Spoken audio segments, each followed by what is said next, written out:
Assalamualaikum warahmatullahi wabarakatuh. Bertemu kembali dengan saya Arsa Hamidi. Kali ini saya akan menampilkan sebuah data dari API, dan API tersebut sudah disediakan, dan kita memang harus untuk menyediakan salah satu API yang sudah berisi data-data, dan kita juga bisa mengecekkannya di bagian Postman. Jika teman-teman belum mempunyai Postman, maka lebih baiknya untuk mendownload terlebih dahulu aplikasi Postman. Nah, ini merupakan aplikasi dari Postman, di mana saya menggunakan salah satu API, lalu habis itu saya send. Ketika saya send, dapat data-data berupa JSON. Jika teman-teman tampil datanya seperti ini, maka untuk merubah JSON-nya ada di bagian ini. Nah, selanjutnya kita kembali kepada project kita. Langkah awal untuk membuat ini adalah kita membuat salah satu project. Untuk nama project kita yaitu tergantung dengan kebutuhan dan keinginan kita masing-masing. Nah, kali ini saya membuat sebuah project dengan nama test3. Nah, tampilan awal yaitu saya membuat seperti class widget dengan namanya stateless widget dengan main app. Lalu home-nya yaitu menampung home pack. Di mana dapatnya home pack yaitu dari salah satu file dan membuat sebuah kelas yang bernama homepacks dengan extendnya stateful widget. Nah, selanjutnya kenapa saya membuat sebuah debug show checked mode banner dengan mode force. Ketika saya membuat true, maka akan tampil pada bagian sudut kanan atas itu seperti debug. Nah, maka untuk menghilangkannya dengan cara bikin debug show checked mode banner dengan statusnya false. Nah, selanjutnya yaitu kita membuat jangan lupa kita terlebih dahulu untuk mengimportnya. Lalu selanjutnya di bagian file home.dart kita membuat sebuah tampilan, dari mana tampilan tersebut terdiri dari upbar dengan body. Nah, untuk menampung atau menggunakan sebuah API di Flutter, di sini saya membuat sebuah file dengan nama constant file. Constant file ini dengan tujuan untuk menampung link URL dari API kita. Dengan static string URL langsung kita mendeskripsikan API yang akan kita gunakan dengan kelasnya constant file. Selanjutnya kita membutuhkan sebuah model user, di mana kita untuk mendapatkan model user ini yaitu dengan cara kita ke Postman tadi, lalu kita copy ini semua. Setelah kita dapat data-data itu semua, lalu kita searching di Google dengan nama atau websitenya QuickType.io. Lalu kita buat nama name-nya. Di sini saya menggunakan nama name-nya model user. Lalu jangan lupa kita ganti dengan JSON.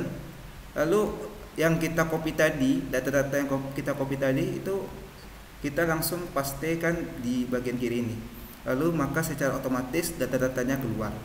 Nah, langkah selanjutnya yaitu di bagian language itu kita pilih Dart, kita menggunakan bahasanya Dart, lalu kita centang yang ini, lalu copy kode. Setelah copy di file model user itu kita pastikan semua yang ada di model tadi. Nah, dapatlah model user. Ini sangat mempermudah seorang programmer untuk menampilkan data, insert, update, dan delete. Nah, selanjutnya kita membuat sebuah networking. Kita buat sebuah file networking untuk untuk pemanggilan data, untuk pemanggilan sebuah URL yang tersebut. Nah, di sini saya membuat sebuah metode future model user get data user, lalu membuat for response dengan await HTTP. Sebelumnya saya sudah HTTP ini kita ambil dari library pubdev yaitu HTTP, lalu kita pubspec. Di bagian pubspec ini kita pubget, kita deklarasikan, kita tambah. Lalu selanjutnya kita kembali ke networking, file networking. Kita bikin constant file di mana kita mendapatkan ini di bagian file constant file untuk menampilkan dari atau mengambil nilai dari URL. Lalu model user list data, model user from JSON. Jadi kita nggak perlu pakai JSON decode karena udah dideklarasikan di model user, sudah diganti dengan from JSON decode. Nah, lalu langsung kita return list data. Habis itu kita langsung ke file home.dot untuk menampilkan data-datanya.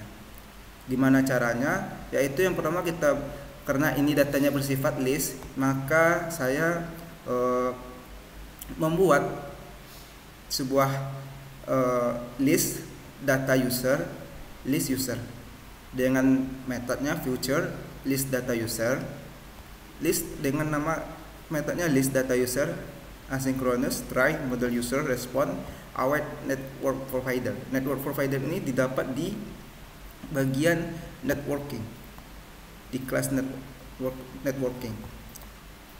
Selanjutnya yaitu get data user, dapatnya dari metode, salah satu metode yang bernama get data user yang mau kita tampilkan. Selanjutnya kita return, kita buat sebelumnya kita buat set state list user respond data, lalu kita return list. Lalu kita ingin menampilkan di halaman itu, kita buat sebuah metode void init state. Kita buat function list data user, lalu di bagian bodinya kita bikin list view. Jadi kita ingin menampilkan datanya ke bawah, itu kita menggunakan list view builder dengan item count-nya, berapa banyak jumlah data yang ada di API kita, lalu item builder context index. Lalu kita menampilkan dengan kita mengasih jarak antara chord, lalu kita kasih listil. Listil ini berfungsi untuk menampilkan kayak leading bagian kiri, title di bagian nama, subtitle di bagian bawah ini. Dan kita running, maka hasilnya akan tampil seperti yang kita lihat pada hal ini. Mungkin itu saja video kali ini. Saya Arsa Amidi, mohon maaf apabila ada kesalahan dan kekurangan. Saya akhiri dengan Assalamualaikum warahmatullahi wabarakatuh.